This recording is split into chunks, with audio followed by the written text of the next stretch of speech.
என்னடா இப்படி கத்திட்டு இருக்கோன்னு பாக்குறீங்களா? நாங்க இன்னைக்கு என்ஜாய் பண்ணணுன்றதுக்காக வந்த இடம் தான். திருச்செந்தூர்ல பொருட்காட்சி போட்டிருந்தாங்க.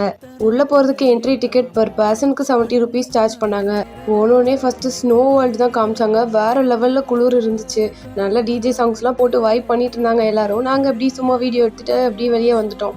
வந்த உடனே நிறைய கடைலாம் போட்டிருந்தாங்க. அந்த 10 ரூபா ஜாமான் கடையெல்லாம். ஆனா கடையில எல்லாமே ரேட்டு கூடயா இருந்துச்சு.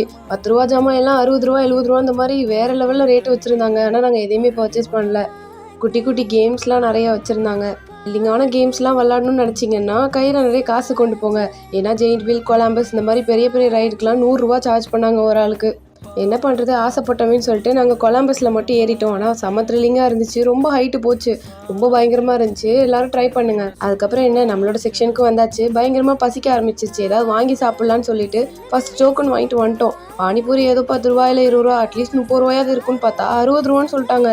நாங்களும் பசியில் வேறு என்ன பண்ணுறதுன்னு சொல்லிட்டு 60 ரூபாய்க்கு 2 பிளேட் பானிபூரி வாங்கி சாப்பிட்டோம். ஒரு பிளேட் பானிபூரி 60 ரூபா, 2 பிளேட்க்கு 120 ரூபா சார்ஜ் பண்ணாங்க. நீங்கள் யாராச்சும் இந்த இடத்துக்குலாம் வரீங்க அப்படின்னா ஸ்நாக்ஸ் மறக்காமல் வெளியே வாங்கிட்டு வாங்க.